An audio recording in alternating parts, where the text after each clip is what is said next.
Fights from Las Vegas, Nevada. Another heavyweight battle. This time was Richard Torres Jr. versus Guido Vianello. Richard Torres, former Olympian, silver medalist, top rank up-and-coming prospect, only 25 years old. Fighting the Italian Guido Vianello, who's coming off a big win, his most recent fight. And this was an ugly, sloppy, boring fight, at least for the first 4 or 5 rounds. It was a hold fest. Vianello was actually deducted a point for holding early on, I believe in the second round. And then in the middle rounds to the later rounds, we started to open up and get a little bit more action. I thought the big difference, Torres, the southpaw, did some good work with his lead right hand, some nice counter hooks. He was the quicker, twitchier guy. He could close the gap. He had more dimensions to him.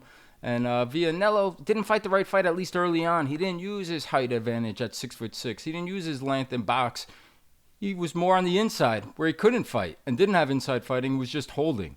Anyway, in the end, Torres wins a unanimous decision. He moves to 13-0 now. What'd you think of Torres? Is he a real prospect in the heavyweight division? I think of the movie Jerry Maguire when Tom Cruise is trying to come back with his secretary, who he married, and they had separated. And he came back and he started to explain to her his care for her and that he wanted to come back. And she stopped him and said, "You had me at hello. You had me at sloppy and ugly. you had me, it was sloppy and ugly. There's no better way, there's no way." And one of the commentators, listen, I'll give Timmy Bradley credit. I mean, he was a world champion, he was a Hall of Fame fighter. I'll give him credit. When it's not good, he'll tell you. A lot of these commentators won't because their boss, in their mind, to me, you know who my boss is? Me. That's why I don't get a job. But let's not digress. This is a job that I do. I do the UFC. I do all the coverage for that, for ESPN. I do other stuff. I get asked to do a lot of different stuff. But that is why probably I'm not in one of those chairs right now, because I'm going to say what I believe. Bradley will say if it's something that his boss's fighter don't look good, and the boss is Bob Arum, that it's Top Rank. They're the ones that if they don't like them, they can get rid of them. You know, they go to ESPN, they get rid of them. So for the most part, a lot of these commentators, too often, you could see they're threatened by that. You could see that's held over their head. It don't have to be, it's their choice. But it's a reality that if they're critical, I mean, the great Marv Albert got fired from the Knicks job for being critical of the Knicks. If they could fire him, they could fire anyone. MSG Network fired him years ago. He's a friend of mine, Marv. I did the Olympics with him. And they fired him because he was telling the truth about that period where the Knicks weren't too damn good. And they didn't like it. So a lot of these commentators, they're not going to tell you the truth. They're just not going to. But do they realize how bad it sounds to a guy that's reasonable, to a person that has a brain in their head, to a person that likes the truth, to a person that knows what they're watching? And again, Bradley will tell you, but the writer there, hey, look, I know he don't have the expertise. I know that he don't have the background, so he doesn't know what he don't know. I understand that. But still, there's certain things that are pretty basic. For him to say in spots that say that Torres looks, he looks good. No, he looks sloppy. He don't look good. Neither one of them look good. How do you even say that he looks good? And then he said, when they get in on the inside, my God, the inside was ugly. He says, he's neater, Neater, neater on the inside than Vianello. Neater. That's like saying my 20-month-old beautiful granddaughter, Adeline, is neat when she colors inside the lines when she's coloring her color book that I got for her. She's not. She's beautiful. She's loving. She's smart. She's precious. She ain't neat. She's not neat, but she's not neat. It's all over. The best part about that is that her grandpa finally got smart enough to buy the coloring pens that are not permanently doing damage to the floor like they used to when I wasn't smart enough to buy those. That's neat. That's the neatest part of it, is that I bought the right coloring tools that are not permanent markers. But it just drives me nuts. I hear this, I say, oh my God, I can't listen to it. No, not for nothing. I'm so happy you said that, because I thought the same thing listening to Fight. We're just making things up. I'm watching it. That's not happening. There's no way. And that's why, for me, and I'll jump to this real quick, the question is, I was very underwhelmed. How good is Torres? Am I missing something? Am I too critical off of a sloppy fight and performance? Because for a guy who's an Olympic silver medalist, I didn't see the skill set. I didn't see feints or traps or thinking or just elevating his level of punches. He just rushed in and fell in. I don't want this to be a knock Torres party, and it's not meant to be, and it's not. He's 13-0. What's he, 13-0 now? I think we're 11 He's now 13-0 and 25 years old.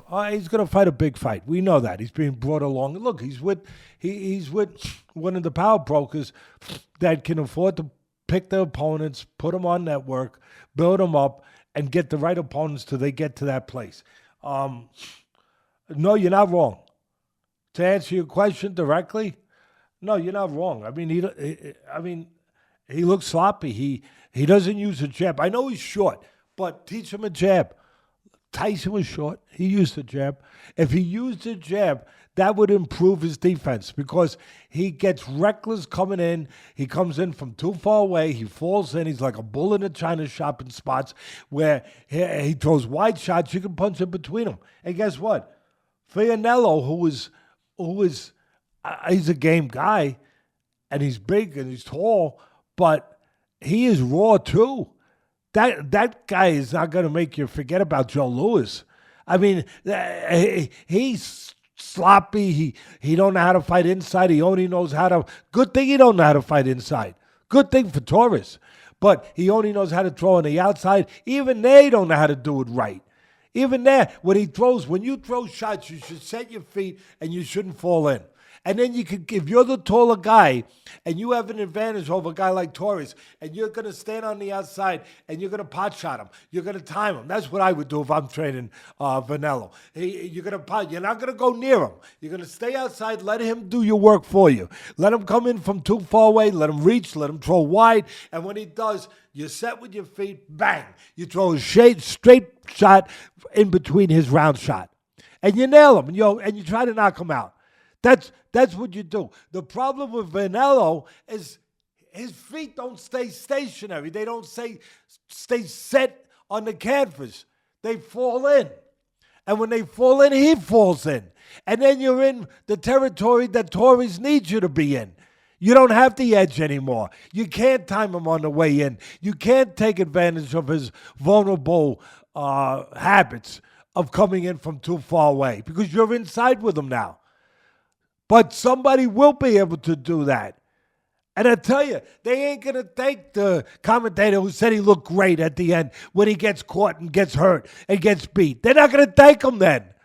They're going to say, gee, I wish somebody had told me the truth. So maybe I could have worked on it and corrected it. So at the end of the day, yeah, he's a strong guy, Torres. He's a game guy, just Vianello's game too, but He's got a lot of work. Top Rank can only do so much. Yeah, they can pick opponents. Yeah, they can navigate. Yeah, they can maneuver you. Yeah, they can put you in the right spot.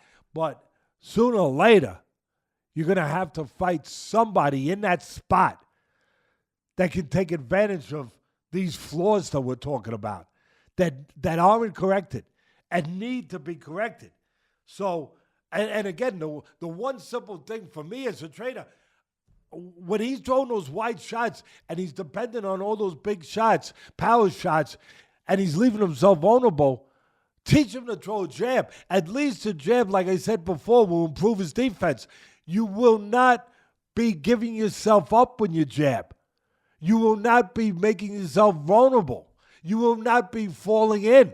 It will help you get in with your legs under you instead of being top heavy with your upper body ahead of your legs where you are vulnerable. Teach him a jab, move your head, bang. Just a hard jab like Tyson had. That alone would improve him 40%. 40%. That would improve him.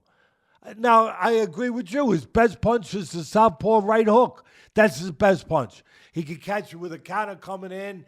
You know, he can catch you. If you pull back, he can catch you with that. He did land a big left hand in one round. I don't know if it was the fifth round, whatever round it was. I can't remember. But there was one big left hand he landed. And you know why he landed it? He bent down low, dipped to his right, and then he threw from the left side.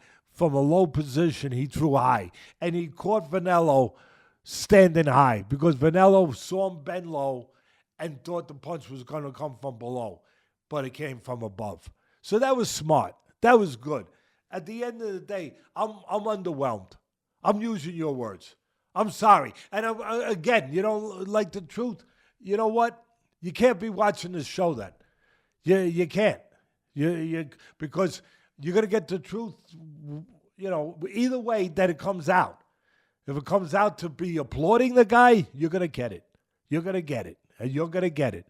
When it comes out to make points about areas like we are now of shortcomings, you're going to get that too.